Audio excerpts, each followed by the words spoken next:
Good evening, Jane. How are you? Good, Jamie. How are you? Yeah, really good, really good. Well, thank you so much for taking the time to be my guest on the Sentientism podcast and YouTube. And I was led to it partly by seeing one of your talks online based around a paper you did called Sentience and Intrinsic Worth as a Pluralist Foundation for Fundamental Animal Rights. And it sort of ticked so many boxes with respect to this sort of sentientism idea. I thought it would be wonderful to have the chance to talk to you about that, but your wider worldview too. So it's great to have you here. And we have a few connections already, some through Deakin, because my guest in episode 106 was Adam Cardellini, and one of my very recent episodes with Yamini Narayanan in episode 160. And I think you also, as I was researching you, at one point co-wrote an article with Nick Pendergrast. Yeah, we have quite a good critical animal studies network at Deakin. Yeah, it's really impressive. And that's one of the things we might come back to later. It feels like it's, on the forefront of making this topic much more mainstream as opposed to being a sort of a niche hidden away on the side. It's becoming a core area of many fields of academia too. Yeah, no, absolutely. You know this already, but this is a series of conversations about what I think of as the most fundamental and most important philosophical questions. And I keep banging on at them because I think most humans still get them wrong. So I'm going to keep going until I've persuaded everybody. And those questions, I guess, are, what's real? How should we understand reality? The questions of epistemology and the questions of what matters, but just as importantly, who gets to matter in our ethical considerations? And I have an obvious bias because I'm trying to develop and popularize this very simplistic, pluralistic worldview that I'm calling sentientism, partly through co-opting a word that already existed. It's been around since the 1970s, but in simple terms, it's evidence, reason, and compassion for all sentient beings. So when it comes to the what's real and how should we understand that question, it says, well, we should use evidence and reason to try and understand reality with hopefully a healthy dose of humility, always open to learning and new evidence and better reasoning. And then the question of who matters, the clue is in the name. It suggests that we should have compassion for all sentient beings, every sentient being, any being that has the capacity to experience things, suffering, flourishing, anything, that should warrant serious moral consideration. But I'm talking to people in these conversations, some agree and some disagree with that broad worldview. So it'll be great to understand how your thinking fits in, if it does. But before we get on to those big questions, how would you best introduce yourself and your work for people who don't know you? So my name, obviously, is Jane Kotzmann. I am a research fellow at Deakin University, previously senior lecturer. So next year I'll go back to lecturing again, but I've had the benefit of a couple of years of research only, which has been really nice. Given me an opportunity actually to focus specifically on sentience and specifically the statutory interpretation implications of sentience recognition. So I suppose fundamentally I'm an academic. In my past, I was a lawyer. I didn't really like that very much. Following that, I went into teaching in high schools, which was actually really enjoyable, but I found exhausting, just in terms of, I suppose, in some ways to teach, kind of in that really intensive 6, 7, 8 hours a day, it takes a lot out of you. And I missed the kind of opportunity for introspection and reflection that research gives you. So now I have the best of both worlds. I get to teach and I get to research. So I guess, fundamentally that's me. My work, I should say, my research work centres on animal law. So I'm a lawyer by trade. My research is in the area of law, and specifically I focus primarily on animals. I have a background in human rights though, so my PhD was in the area of human rights and specifically the right to education. So to animal rights, I often think about concepts that exist within the human rights literature and think about how they might apply or be adapted to the animal rights space. Brilliant, thank you. Well, that's queued up many of the topics I think we're going to go on to talk about. So let's start with the first of these crazily broad philosophical questions, the question of what's real or how should we go about understanding reality. So for many of my guests, that's a story about whether they grew up originally in maybe a more religious or spiritual or sort of mystical context, family and society, or one that was more naturalistically focused, maybe more scientifically minded, or a mix of both, and how that side of their thinking has changed over time. So yeah, you can wind the clock as far as you like to sort of tell the story and explain how you think about this stuff now, the sort of big questions of what really is the universe and how should we understand it. It's a really interesting question. And I had to think for a while when when I first saw the question in previous podcasts. But I suppose for me, I grew up with parents that, so one of my parents is Catholic and one is Anglican, but both not necessarily what you call practicing, but because their families were Anglican and Catholic, there was some tension there between the two families. I went to church until I was 5 and we moved states away from my grandparents, and then I didn't have to go to church anymore. But then actually I ended up, when I was, it must have been roughly 15, went to a Lutheran school. And I suppose I was lacking in some self-confidence and issues like that. So the kind of religious angle not necessarily spoke to me, but allowed me a way to feel like I could try and connect with something. And I tried really, really hard, I have to say.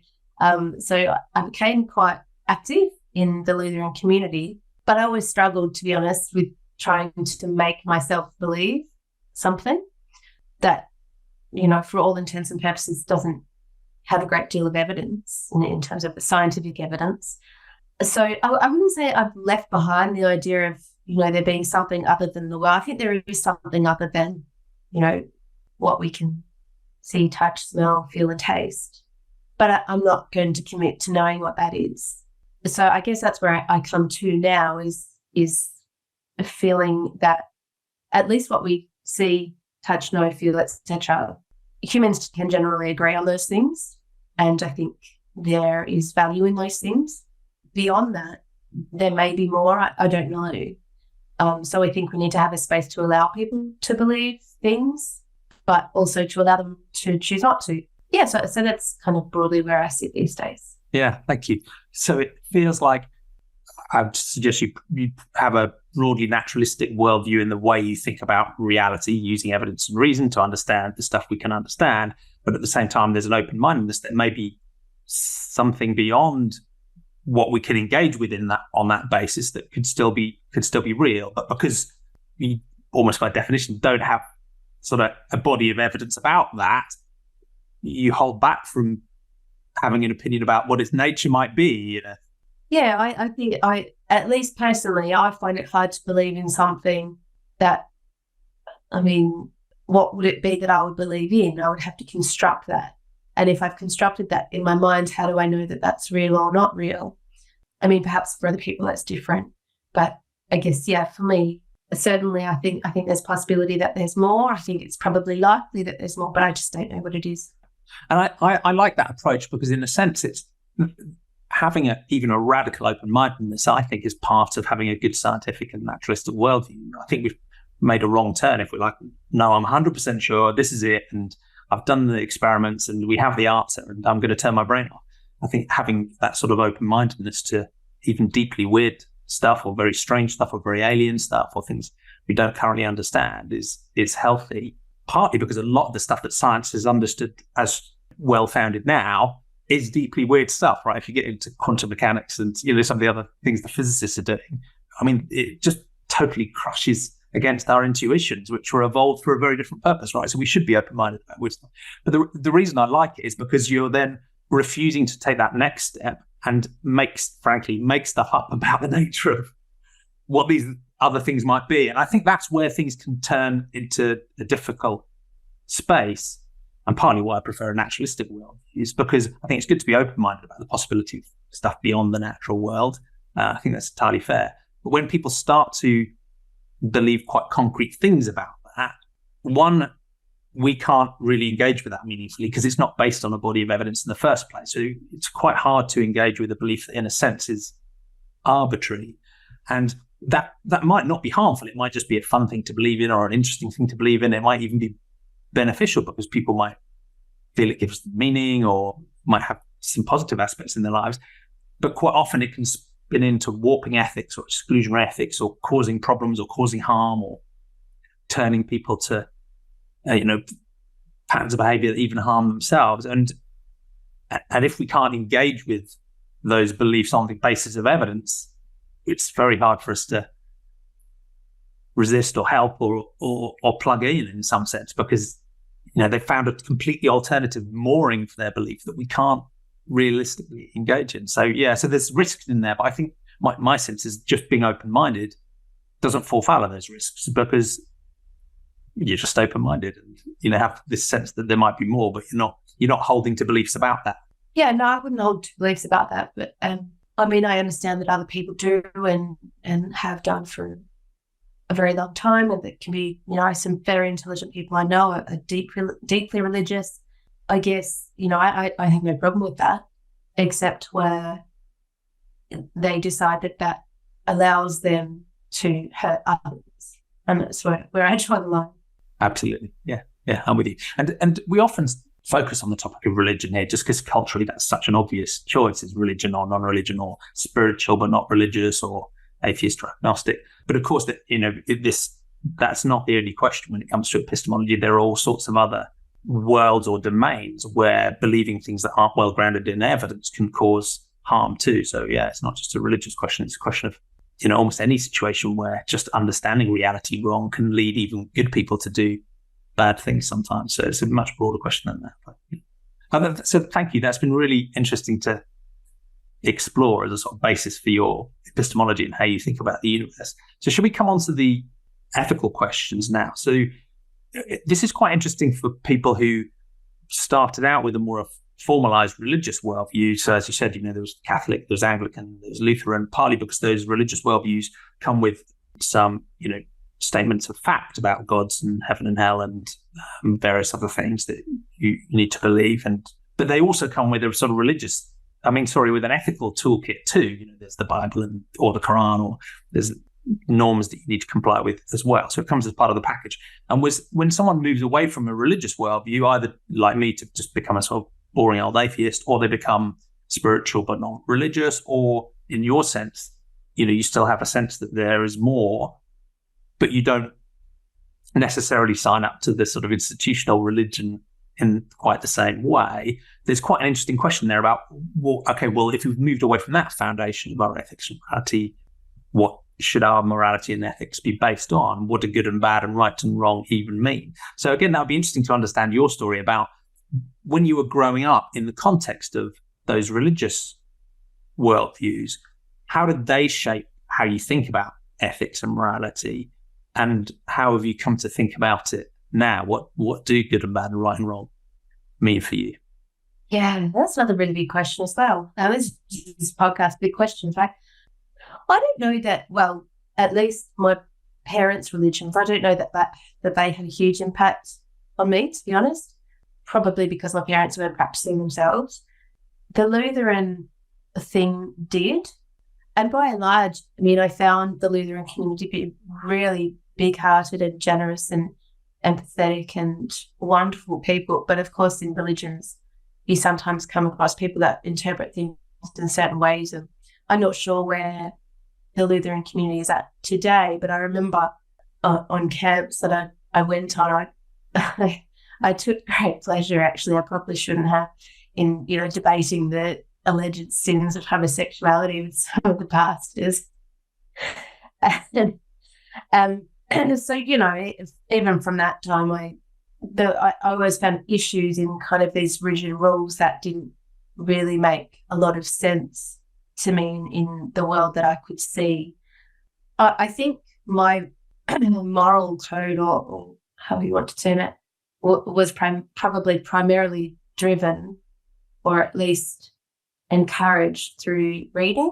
I read a truckload when I was growing up. My grandfather used to say, "Get your nose out of that book, or it'll get stuck in there." And what sort of stuff were you reading? Fiction, just lots and lots of fiction. And I think, that it's through fiction you develop a strong sense of empathy, and I think that's kind of what drove me then and drives me today. When I was 12, my family were living in India, and I became vegetarian at that point. Didn't make my parents very happy, but I don't know. I was always just very certain with that And then, yeah, I mean, veganism back then was absolutely radical. It's not something that I probably entertained until I became pregnant. And then, I really looked into, not just the ethics of consuming animal products, but also the impact on your health, the impact on the environment, all these kind of interconnected issues. And made a decision, for, my children's health as well, which I guess sometimes we make decisions on the basis of our own health or other people's health, and sometimes I think it's just fitting in and probably, waiting to embrace veganism that for that length of time. So there's a good 20 years between deciding to be vegetarian, deciding to be vegan. It was probably, to be honest, just a matter of fitting in.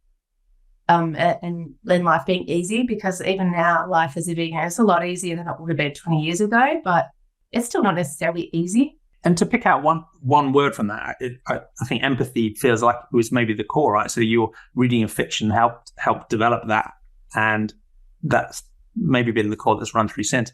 But if I can drag you back to the Lutheran ethics, I'm interested in what you thought the core was there, because for some people, and I will oversimplify this massively, right? For some people, it is the list of rules, right? And whether it's the Ten Commandments, but it's often more than that, right? It's, to be cynical about it, often it feels like it's a sort of package of medieval social norms imported into the modern day, right? So for some people, it really is. It's like, here is the list of rules, and that is the foundation. For other people, it is really about obedience. The reason we need to be good is because God demands it, and ultimately, we'll get punished if we're not good, and we'll get rewarded in heaven if we are good. So it's really, people call it a divine command theory, right? That's why good and bad are good and bad, is because God says, right? And that's the answer. I think it's also it's actually very common that even in quite a strict religious context, it really is empathy and compassion that drives most of those people. And you said, many of the people in that community, you got that sense from them, right? It was in a weird way, even though they're religious people and they would probably point at the religion as their ethical framework, actually the core was empathy, compassion, caring for others, even love for others. And that's the core. Well, did you have a sense in that Lutheran community as to the sort of mix of those things, or was it something else that was, why should we be good people? What's the root? That's a really good question. I probably haven't really thought about it quite in those terms before, because actually when we came back from India, I went to first a Catholic school, and I hated that Catholic school. I was there for about a year and a half, I think, and I hated it because I felt lost. There were so many students, and I just didn't feel seen, I suppose. Whereas when I went to the Lutheran school, it was just so much more nurturing, and they took great effort to see the individual, and to, some private religious schools will really push students to get very high grades here. This school wasn't like that. The very strong focus was on understanding the individual and assisting the individual to be the best version of the person that they could be, or that they, that people, that kind of religious terminology, God gives people gifts, and, your job is to kind of fulfill or use those gifts to assist others. So, I guess the strong feeling I had from that community was that, that it really revolved around empathy and compassion, and a really nurturing approach to teaching and mentoring children and teenagers. For example, my best friend I met at that school, and her father is a pastor, and he just passed away a few months ago. But even though he's a Lutheran pastor, and my husband is very much an atheist, and I'm not practicing anything, he was very happy to come and marry us, because it's about the values rather than about, the rules and adherence to particular doctrines and so forth. So, that's definitely the impression I got from that community. Yeah, thank you. And I think it's an important distinction because, in a sense, if your ethics is grounded in because God says so and the existence of a heaven and a hell, if that is the foundation, or if the foundation is the religious rules in a book, that can lead some people to quite an existential crisis when they leave a religion, because if they're like, okay, I've come to the realization this isn't true anymore, those things have crumbled, they've disappeared, and they need to rebuild their ethics. But I think many people actually have quite a much easier journey away from a formal religious worldview, because actually their ethics is grounded in empathy and compassion. And to be empathic and compassionate, you never needed the religion or the priests or the God or the heaven and hell in the first place, because you just cared about other people. And now you still do, right? So I think that's often a much easier transition out of a religious worldview for people who, to be honest, their ethics were never dependent on the stuff in the religion anyway. They were just good people trying to live a good life. Right? In some cases, the religion just provides you with a sense of connection to a community, but particularly in contemporary times, it's hard to have that sense of connection to community. So it can be useful in that way, but that doesn't necessarily mean the entire construct is true. Yeah, exactly. And as you said, is when they start condemning homosexuality as a sin or threatening children with burning in hell for eternity if they break the rules, or women can't be priests, or and the list goes on, right, with different varieties and different worldviews. That's where the problems start to come through. But that doesn't mean we should throw the baby out with the bathwater, because as you said, that value of connection and community and coming together, and often a really strong empathic ethical grounding, is deeply important too. And I personally think you could do that without any of the supernatural beliefs, but most people around the world disagree. Yeah. So that's been fascinating. Thanks. And I think we'll come back to this idea about what matters is, or the core of your ethics is about empathy and just caring for others. To my mind, that's almost self-evident. It's almost tautological. It's almost in the definition of the word morality, right? If morality isn't about whether and how we care about others, what even is it? And if you have a moral or an ethical system that doesn't care about others, well, then I'd say that's just amoral, right? That's just not moral. So it feels like a pretty solid core. Just it's about some degree of caring about how things are going for others. But the second part of this ethical question is another massive social and cultural challenge. You've hinted at your journey through this already, which is the question of who matters. Because I think most people around the world, with whatever their worldview, would say, look, yes, empathy is generally a good thing and we should care about others. The critical question is, who are those others? So even within the human species, we have that problem where there are many humans who only care about an in-group of humans and not out-groups of humans, and we know where that leads and the pain that causes. But most humans, when they're thinking about others, intuitively, generally only think about other humans, right? And that question about whether and how we go beyond human moral consideration is deeply important and socially challenging too, even though most humans actually already break through that boundary, at least when it comes to selected companion animals or wild animals, so on. So we're a weird species. But again, I'm really interested in your journey there about that question about who matters and who warrants your empathy, and who do you feel empathy for? How early did that start and how did that develop? And again, was fiction part of that journey as well? I think it must have been. I mean, it's.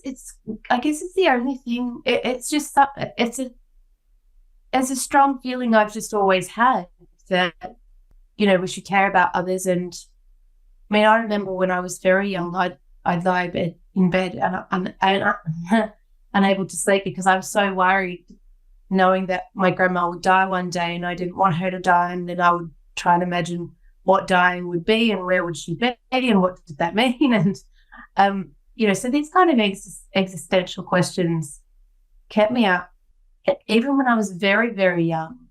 I'm not sure. I mean, fiction is about the only thing I can pin it on, perhaps, other than just sort of a personality. I don't know.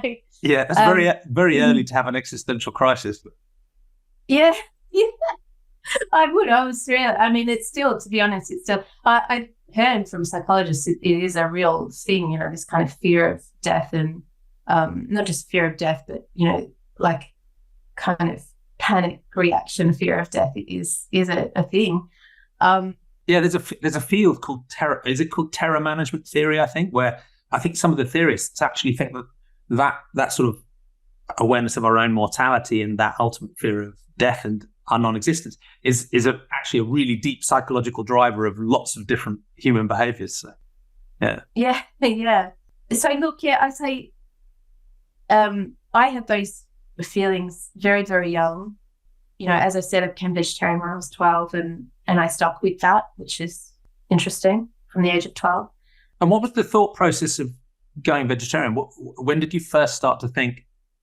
Because there's an easy step, right, which almost everyone takes, which is I care about non-human animals, right, to some degree, because you might have a companion animal at home, or you might see animals free-ranging.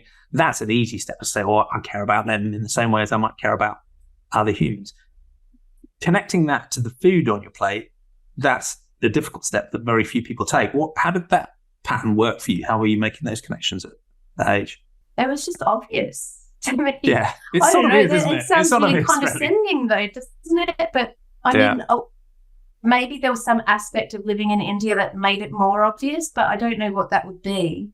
Do you remember seeing, because I mean, one of the things from my time in India and interviewing people who live there is, animal agriculture is more transparent because it's not massively concentrated in industrial operations. It is the sort of thing that you may well see on the street, and much more of the community you're actively involved in. So, it's quite common to see slaughter in the open, right? It's not behind closed doors all the time. Look, it's possible. I don't have memories of that, but I mean, we had a cook, as expats do over there, and she would serve up, what she was Western food, which is, meat and 3 veg was a traditional thing back then.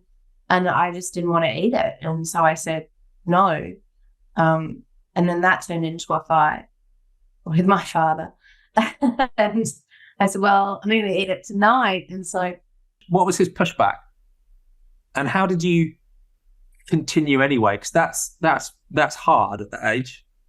I don't know what his pushback was then. I mean, obviously, you want to raise your children. I guess probably back then the likelihood is people believed that you needed to have meat and vegetables in order to be healthy. I imagine that was probably the belief. And you want your children to be healthy.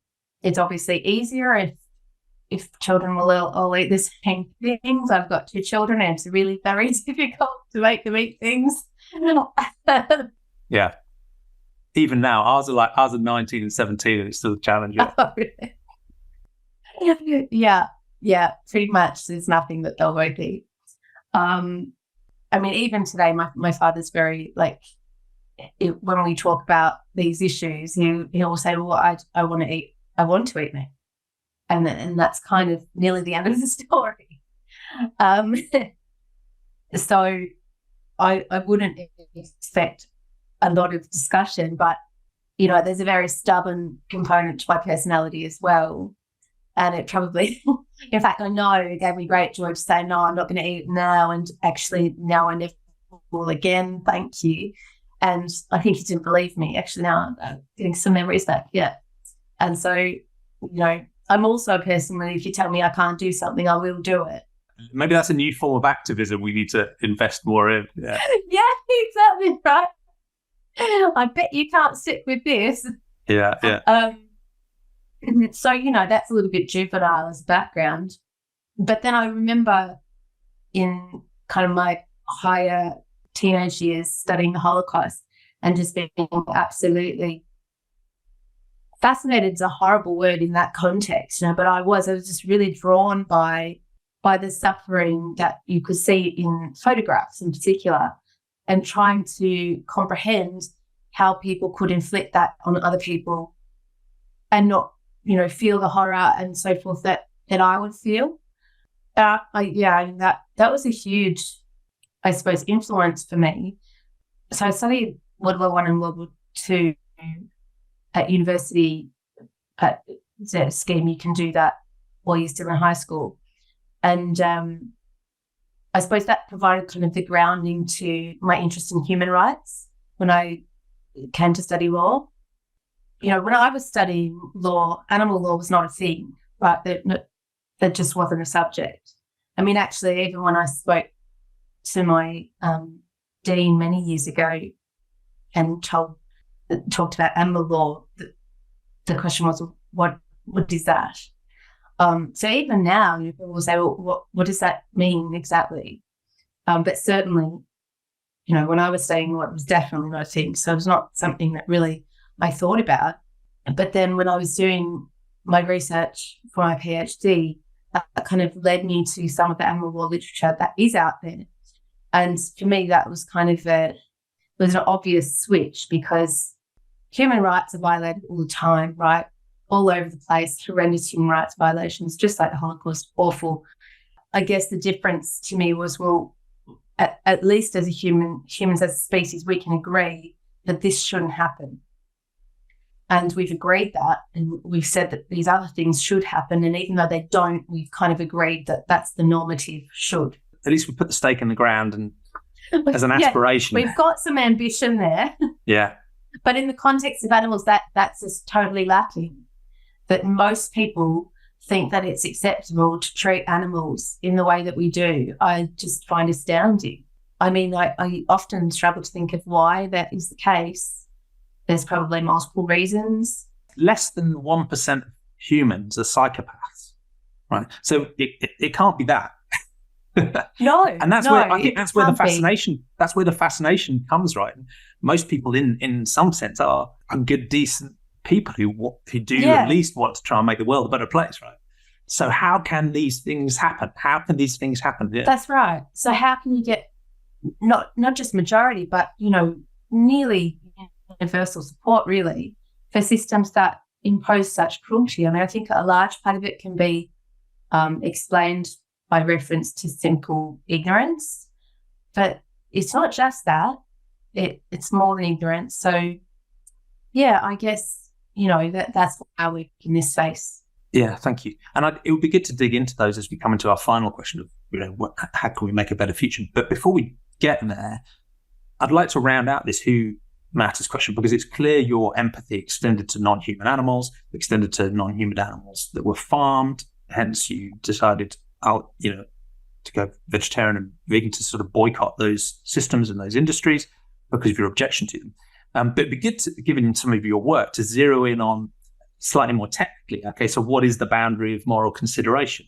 Because I think most people come to this topic and think, well, originally it's about humans, right? So there's this sense of species solidarity, universal human rights. We're all humans, so we all matter. In a way, that's the grounding for worldviews like humanism, and it's driven the human rights initiatives. And many people feel that today and would sign up to it. They come to the animal question through the term animal. Really. They say, well, non-human animals matter as well, and therefore we should include them in our scope of moral consideration. How do you think more technically about the boundary of moral consideration, if there is such a thing? And because there are still quite a few different options we might choose.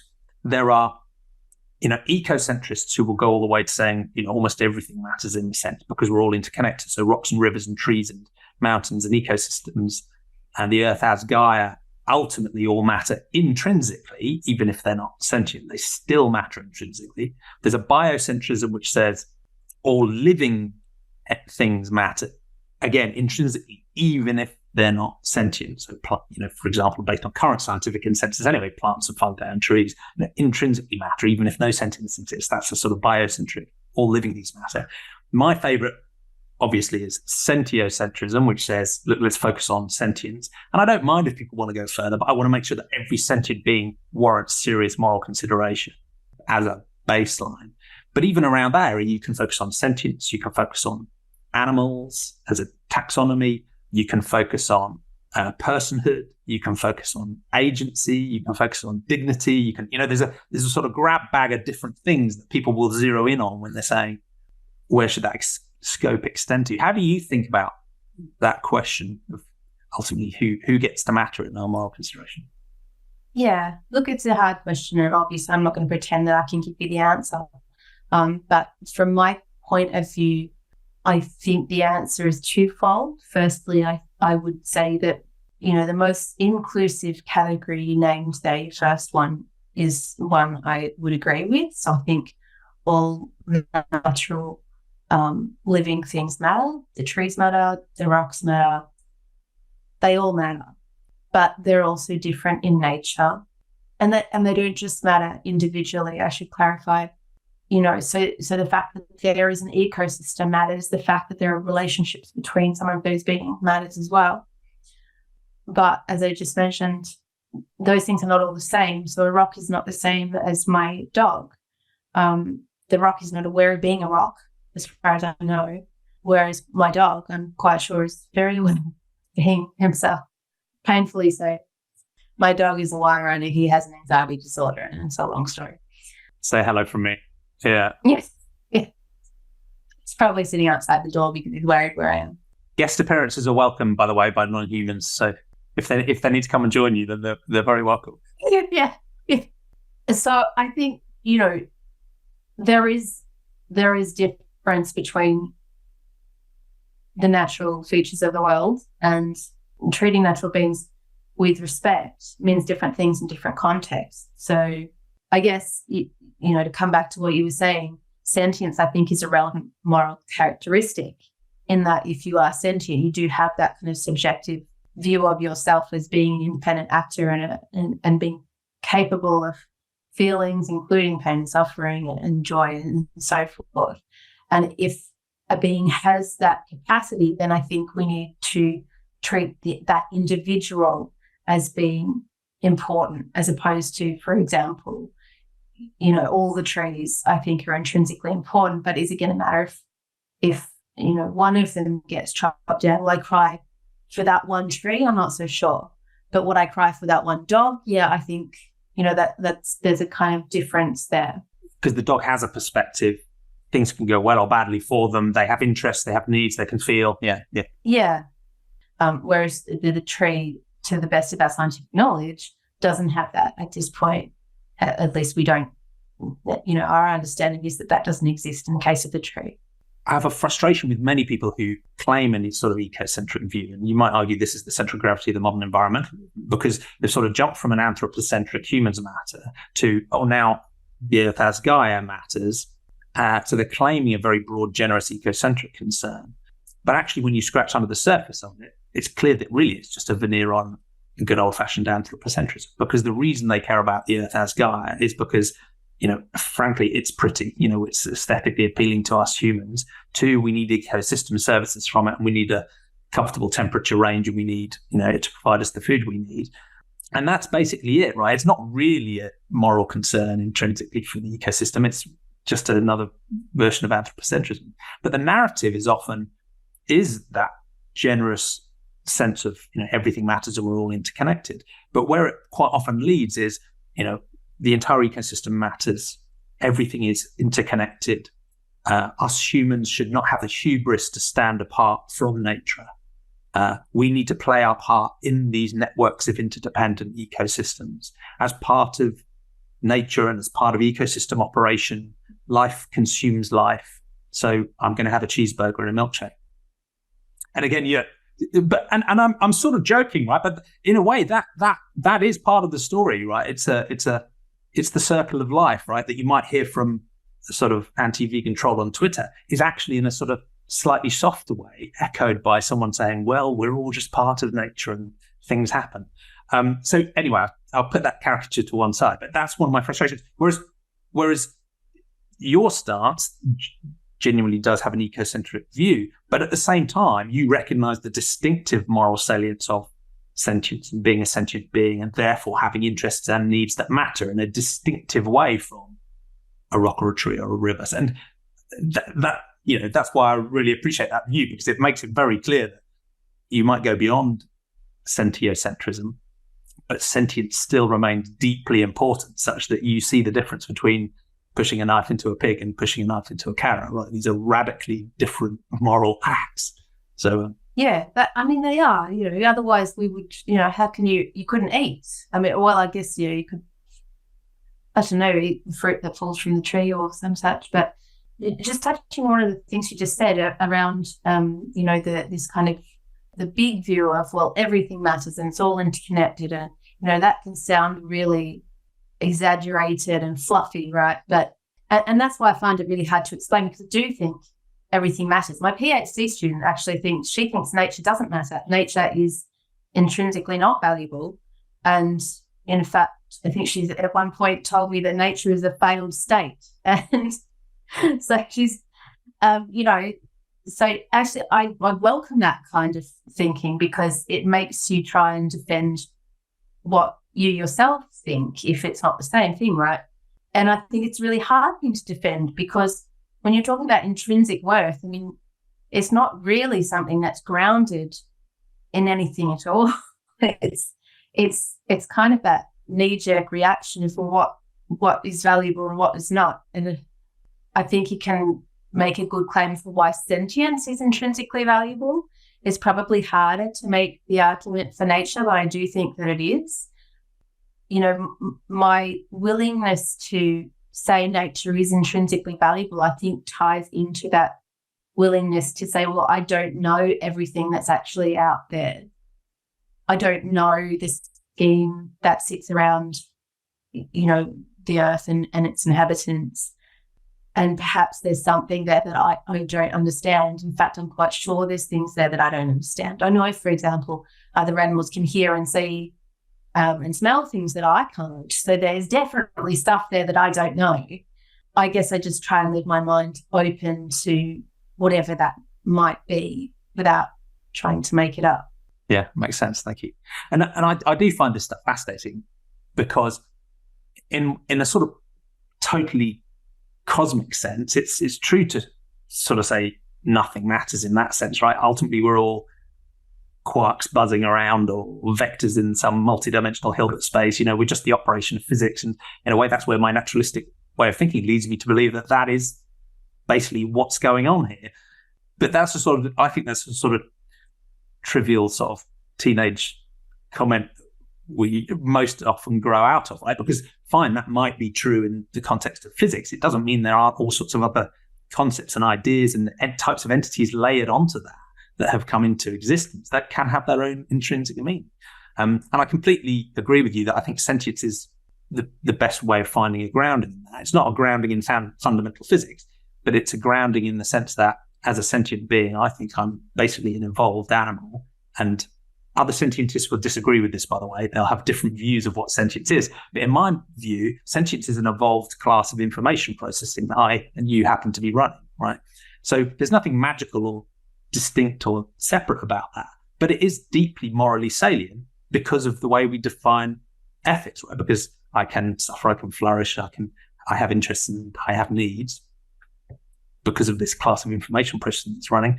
And other people caring about that is just what we mean by morality. So that feels like a solid grounding. But at the same time, I might have some, it'd be interesting to explore your PhD students' views if we have more time, but I might have some affinity with their view because I guess I ground my moral consideration based on sentience. And I see what nature does to sentient beings. That does lead me to quite a cynical view about nature. I think nature is ultimately brutally amoral. I don't think nature cares about the sentient beings that live within it, and probably the vast majority of the sentient beings within it, go through enormous, terrible suffering, and that includes all of the, many of the free-ranging animals too. I'm sure there's all sorts of great experiences and warmth and positivity and family connections, but there's also a lot of predation and starvation and disease and all sorts of other stuff as well. I'm nervous about positively attributing stuff to nature because I think it's just amoral. I think there's lots of wonderful, amazing things about it, and I think it just does exist. I don't think it's a good moral guide, and I don't feel any reverence for it because I don't know if this is what your PhD student's going, see it's pretty brutal when it comes to the experience of sentient beings. I think your concern is largely around what you've mentioned, the experience of wild animals, and therefore if that experience is existing, then what are the obligations on humans where they can to try and change that experience? So it's an interesting conversation in that. Yeah, it is. And it's a fascinating space. I've had some quite deep conversations about that topic with Aditya from Animal Ethics and with Carl Johansson, who's written a book on wild animal ethics as well. And I wouldn't drag you into it here because it's massively complex. We're deeply uncertain about human intervention and how and whether to intervene. We're rightly concerned about human hubris and, typically things don't go well when we intervene with nature, which we're doing all the time. Yeah. So it's a massively complex topic where we need a lot more research. For me, the starting point is, however complex that topic is, that's no reason to withdraw our compassion from sentient beings in the wild and free-ranging. So just as my neighbours in this neighbourhood here, hardly any of them are vegan, but they will all gush over the ducklings that trot around the local pond, or if there's an injured animal, they will call rescue and go and help, right?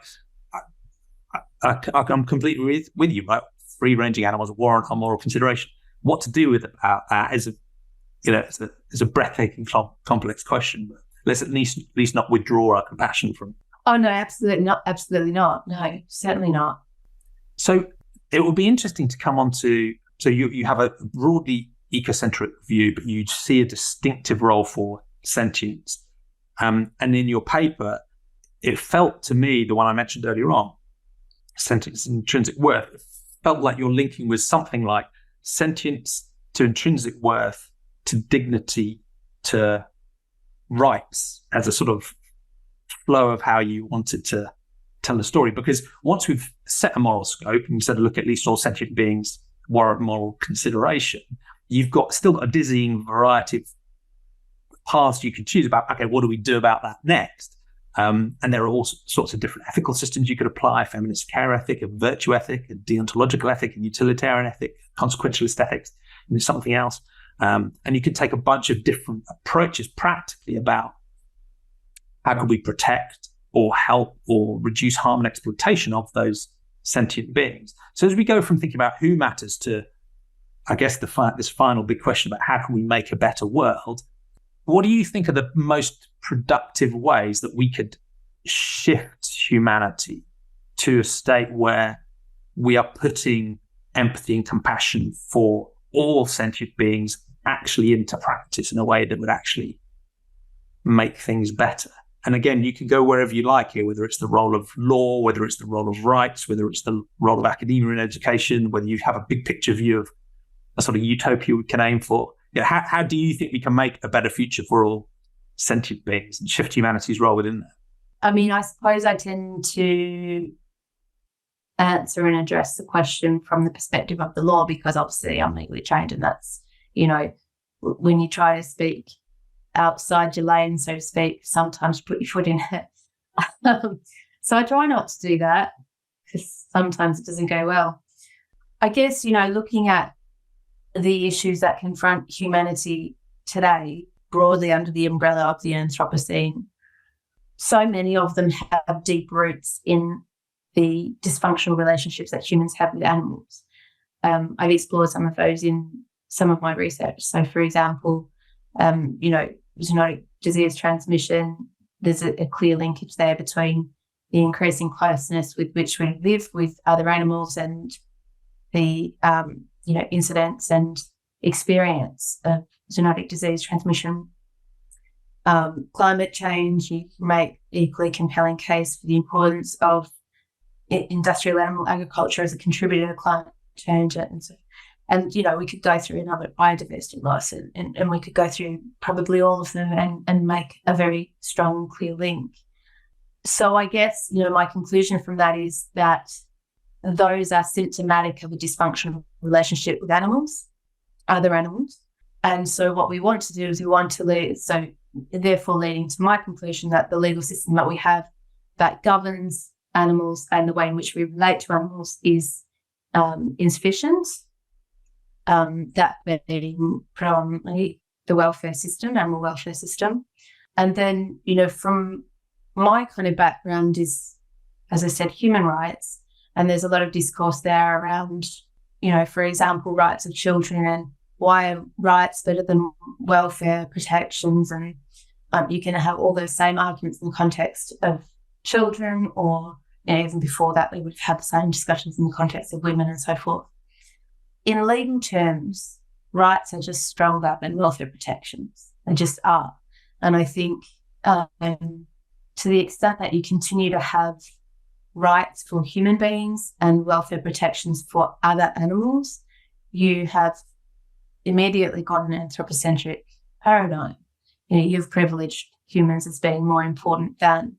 And I don't think you're going to get a situation where you can rescue those relationships with animals within that paradigm.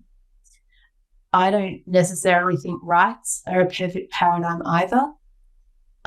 There's a lot of criticism of rights as a framework, as a legal framework, and a lot that it doesn't capture relationships and so forth, ecosystems.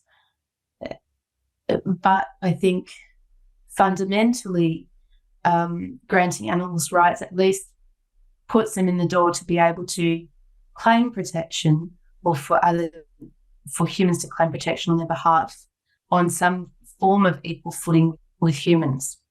So I think animals need rights, legal rights. There's a bit of debate in the literature about whether that depends on animals being granted legal personhood, or whether legal personhood is really just an incident of having rights. I think it's kind of technical, lawyerish stuff. If we want it to happen, we can make it happen.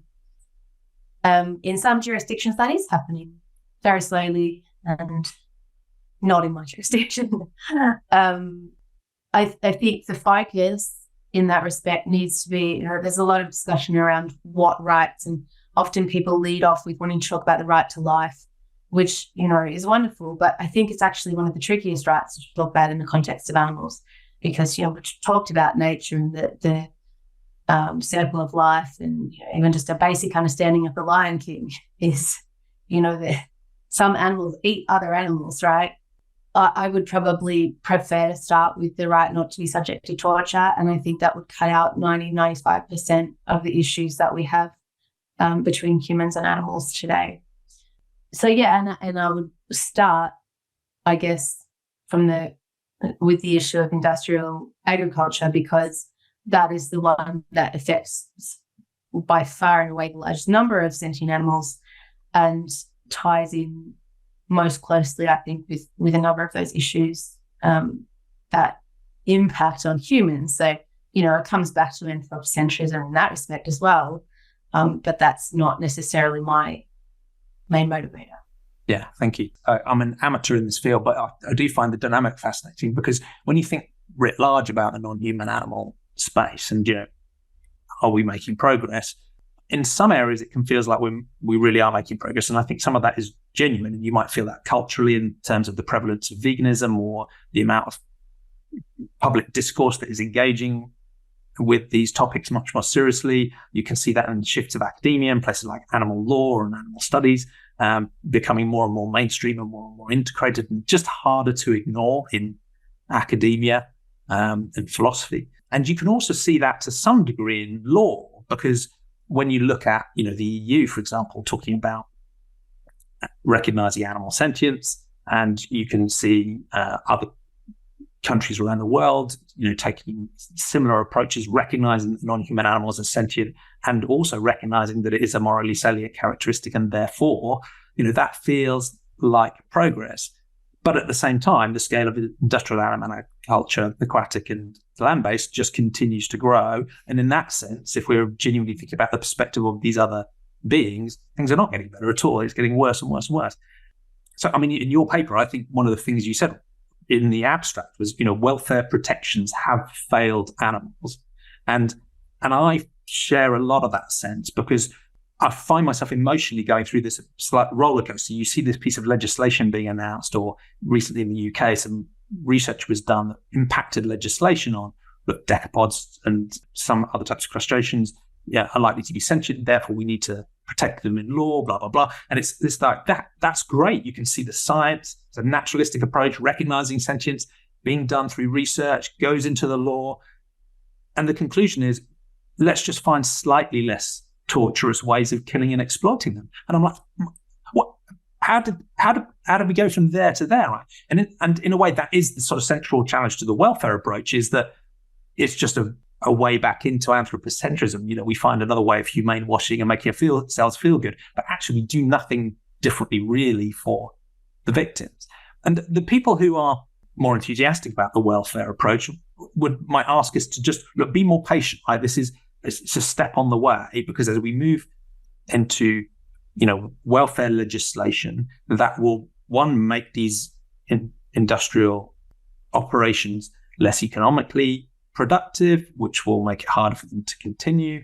But also because we've won these welfare milestones in the legal space and in the public discourse, we've won a recognition that sentience matters and that we should do something about it. And then we can build on that to work towards ultimately an abolitionist end of trying to end the exploitation, harm and suffering and killing of these non-human sentient beings. So they might say, look, we're on journey, we're trying to get to the same place as you are, give us more time and help.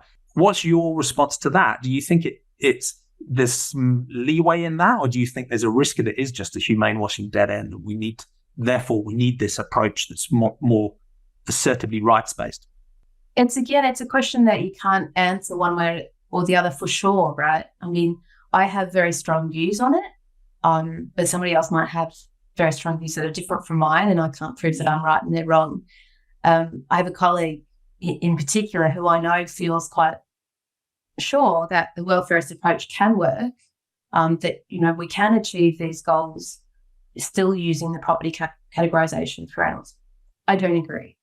I think, on the other hand, I'm not abolitionist in the sense of I don't think that all kind of single issue campaigning is wrong or is only inadvertently strengthening the welfare system. I don't think that's true at all. I've done some, welfarist research in the past myself. So, for example, I published articles on calf roping as being a particularly bad practice that should come to an end.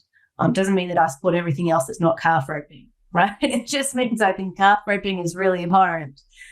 So in that sense, you can do both, right? You can try and push on both directions at the same time. Yeah, I think you can do both. The risk that you run, which is well pointed out to me, is that, the more you try and make the welfare system better, the more welfare people will say, well, see, it's working. So we don't need something else. You get complacent. It will never properly work. It will never properly work because fundamentally, I guess it comes down to a view of human nature. Fundamentally, I don't think there will ever be a time when humans can put their own self-interest as equal to the animal's interest. I think people will always prioritise their own interests, and in particular, within a capitalist system, always prioritise their economic interests over the interests of animals, unfortunately, other animals.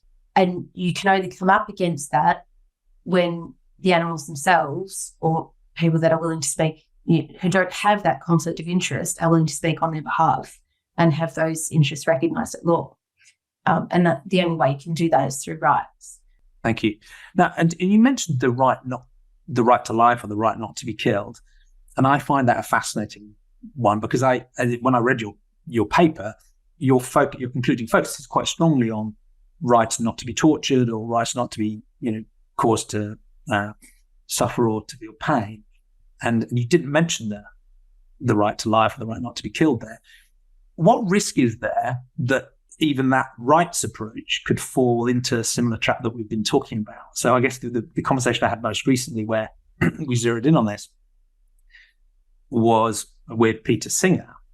It's a fascinating conversation in a sense because the title of his book is Animal Liberation Now, right? And was animal liberation, right? So it's quite an extreme clarion call, right? Liberation, right? Not just be a bit nicer to them before you kill them. Liberation. And I think his horror at industrial animal agriculture is absolutely genuine. And I think he would ultimately like to see all of it ended. I think he says he's against exploitation, not just, suffering, but against exploitation, which again leads you to a more cleanly, sort of abolitionist end.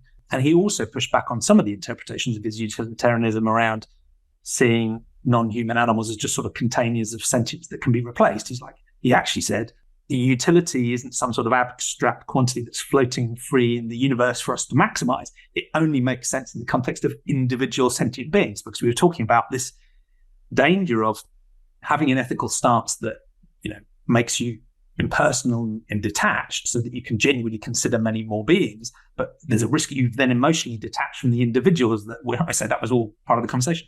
So in a sense, there's a lot I like in his philosophy and his stance, and his impact has been enormous.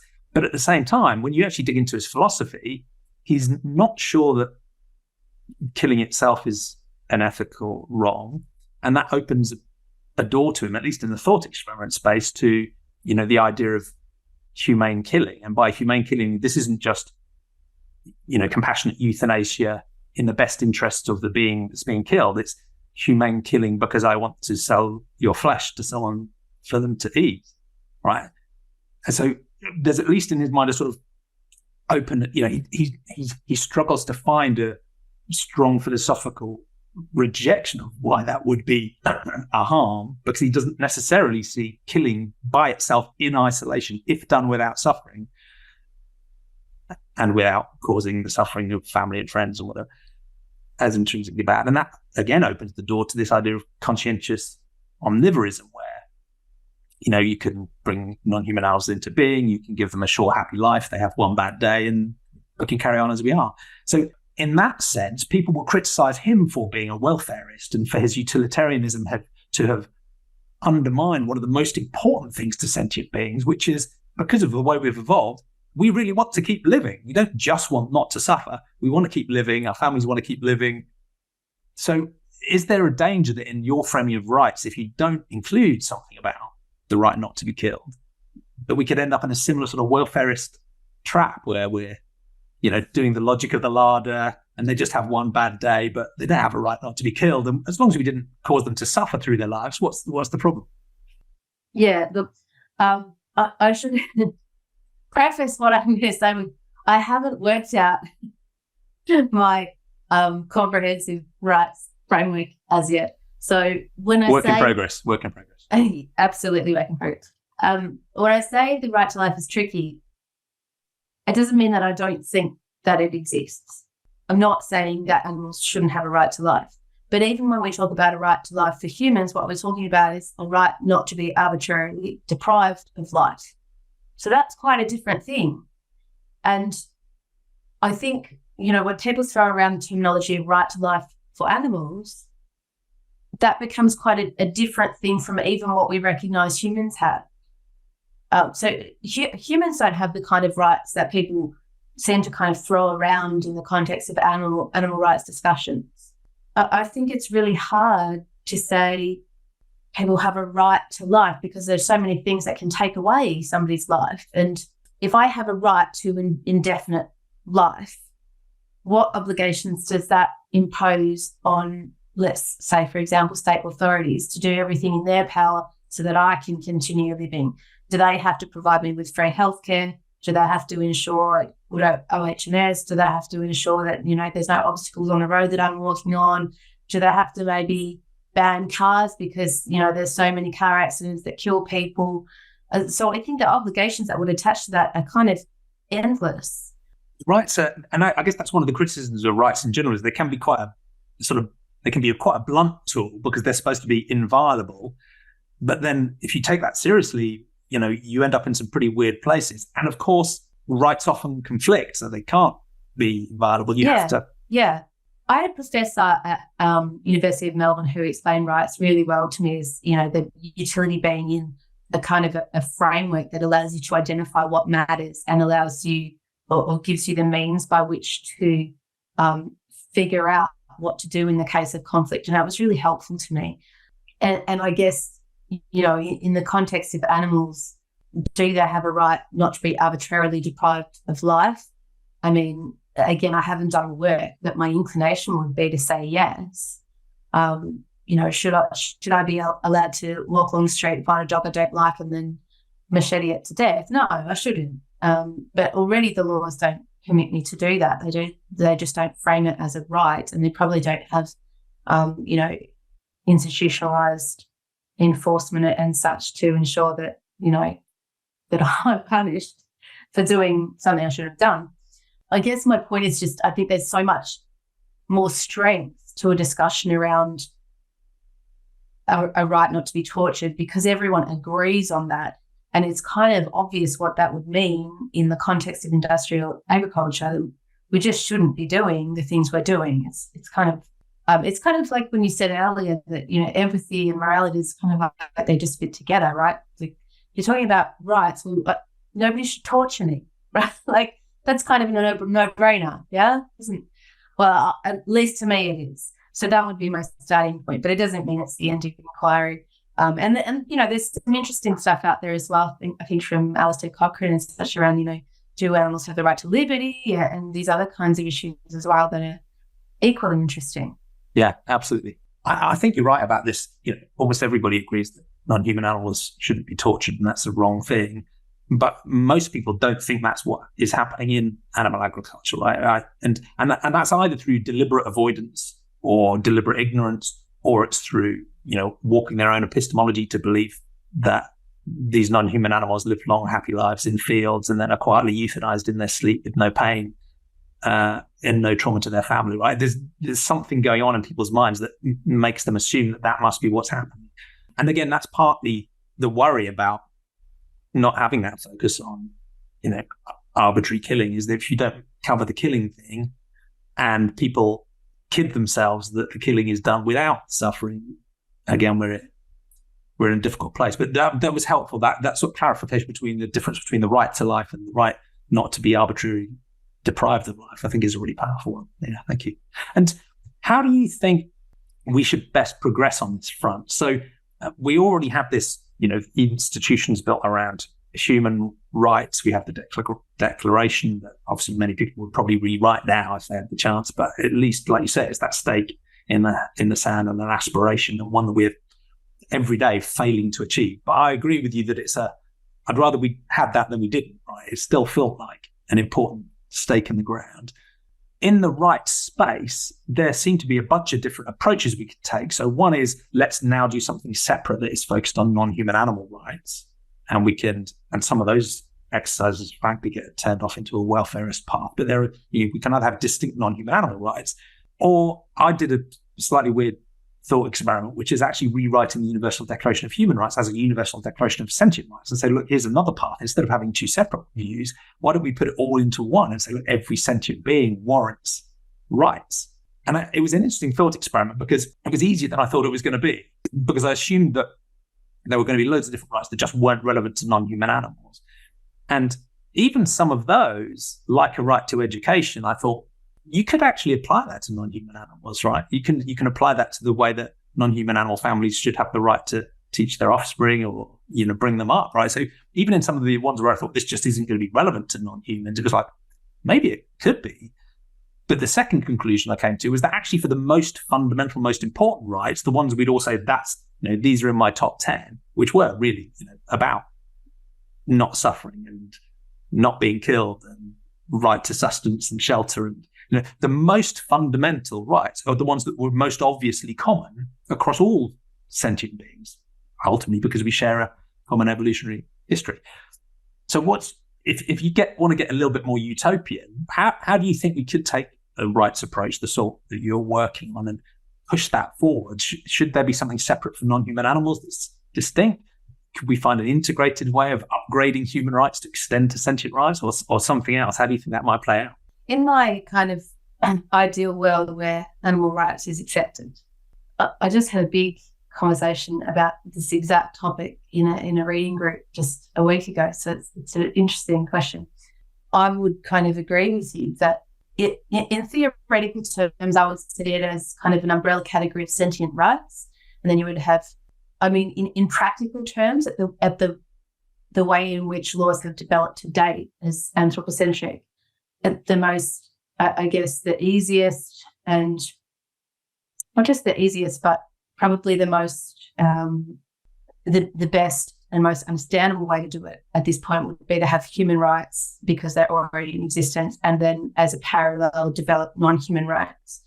There are plenty of people that say there's certainly a strong stream in the scholarship that advocates animal rights as for example, a subset of sentient rights, or a subset of human rights, even so an extension of human rights to animals. So there's the kind of technical questions about how best to do it. I think in kind of the practical terms that where we've come from and where we are, it makes sense to say there are sentient rights. Here are the human rights we've already established, and here are the non-human animal rights. But that said, that poses issues, obviously, straight away in terms of, well, humans are more similar to some non-human animals than to many other kinds of non-human animals, or why are we distinguishing between humans and primates and they're somehow different from, decapod crustaceans and blah, blah, blah. I mean, I guess from an idealistic kind of theoretical perspective, it would make more sense just to say sentient rights, and then whatever right you were talking about, is it relevant for this individual or not relevant for this? Because some human rights are not relevant for children, right, or not relevant for people suffering extreme mental disabilities, for example. So, just because the rights are there doesn't mean they're actually relevant for you at all times. So even though you could say there's a sentient right to vote, well, okay, but it doesn't apply to dogs because they don't understand that. It's got to tie back to the relevant interests of the individual in there, yeah. Yeah, I mean, they have to be able to, I don't want to make the connection to agency because I don't believe in that, but there has to be some aspect by which that can be relevant to their lives. And I guess we can sign a proxy for all the non-human animals to vote on their behalf, but it really wouldn't be workable. But I think you're right. I think there are a lot of rights in, what we consider today to be human rights that would actually translate to non-human animals in ways that perhaps people don't really think about. One thing, for example, I think that is the right to family and not to have family life interrupted. I think, particularly in the context of industrial agriculture, that there's something that really gives pause for thought. So, yeah, look, I don't know if I've answered your question. I guess there's a practical way and there's a theoretically ideal way, and probably the practical ways I tend to be more practically oriented.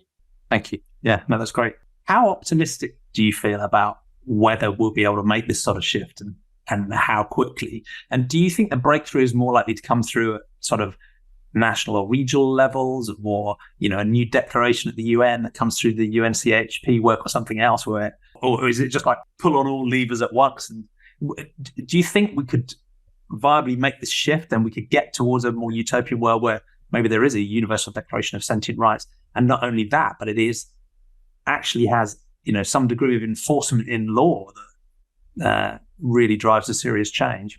I guess in general, I tend to be probably a more positive person. But I guess in relation to that question, I still struggle I'm probably still cynical. We've had many decades where people have talked about animals and caring for animals and animal welfare and so forth. And I think the problem has only gotten worse rather than better. We see the way in which humans relate to the environment and the lack of response we have to the urgency of climate change. The positive side of me says, well, let's push animal welfare and let's alongside that push the urgency of the climate crisis and tie it back to animals, and push the zoonotics issue and tie that back to animals. And maybe with enough leverage there, we'll convince some people, probably more at the UN level, because, they tend not to be so economically impacted. There might be some traction. And I guess, we do see some of that. There will be a pandemic treaty. There is rights for animals recognised in some jurisdictions to some degree. But I guess the cynical part of me I think time will run out, probably. Hope to be proved wrong. Well, I'm glad you're working to prove yourself wrong. So, yeah. Well, thank you. That's been fascinating. And I sort of share that sense. It feels like the potential is there, right? Because nearly all humans already care about some non-human animals. I mean, who would want to needlessly harm and kill non-human animals, right? So that sort of latent ethic is in nearly everybody's brain. But, the social norms and the psychology and the vested interests and so on are pretty powerful. It makes this a very frustrating species when we're trying to drive positive change. So I would retain some hope there. But yeah, there's hope. There's certainly hope. There's a really neat quote that one of my colleagues in Switzerland had run past me recently. I don't have it up on the screen, but it's something really nice about, in the context of accusing, the kind of legal provisions I talk about as being welfare washing, that even if they are kind of welfare washing, sometimes when you fake it long enough, eventually it becomes real. And I guess that's kind of my approach here. If we just keep saying that this is a real thing, it might turn into one. Yeah. I like it. Believe it. A little bit of me. Believe the hype for long enough, and maybe we'll get there. Well, maybe that's a positive note to wrap up on. Well, thank you so much. It's been brilliant to talk to you and hear about your philosophical journey and how your work fits into that now. More power to you. Is there anything else you want to add into the conversation, or? No, I think that's a really interesting conversation. Thank you for inviting me. It was such great. I think we've answered what's real, what matters, who matters, and how to make a better future in 90 minutes. That's pretty good going. So we just need to persuade the other 8 billion humans now, and we'll be fine. That's simple. Maybe also the powerful AI as well. They're a new constituency we need to consider. Yes. We need to persuade them to be sentientists too, otherwise we're in trouble. Yes, indeed. Well, it's been such a pleasure. Thank you. What's the best way of people following you? I don't know how much whether you do much social media or read your papers or. Yeah, look, I don't do a lot of social media. Actually, it's probably wise. Yeah, look, all the research says don't do it, so I tend not to. But then the research networks go and use Facebook, right? So probably the most up to date is my actual institutional profile. So Deakin, Jane Kotzmann, and reading the papers. Sometimes I do a bit of media. But that's about it. No, that sounds good. Nice and simple. I'll include links to the talk you did for the, I think it was the Cambridge organisation. Cambridge Centre for Animal Rights Law, yeah. Thank you. Yes, I'll include a link to that in your paper too. So people can, of course, email me. There is still that function. That still exists. Yes. So please feel free to leave the email as well. But thank you for inviting me. It has been lovely. It's been a real pleasure. I'll let you get on with your evening. Thanks so much, Deakin. Take care. Bye.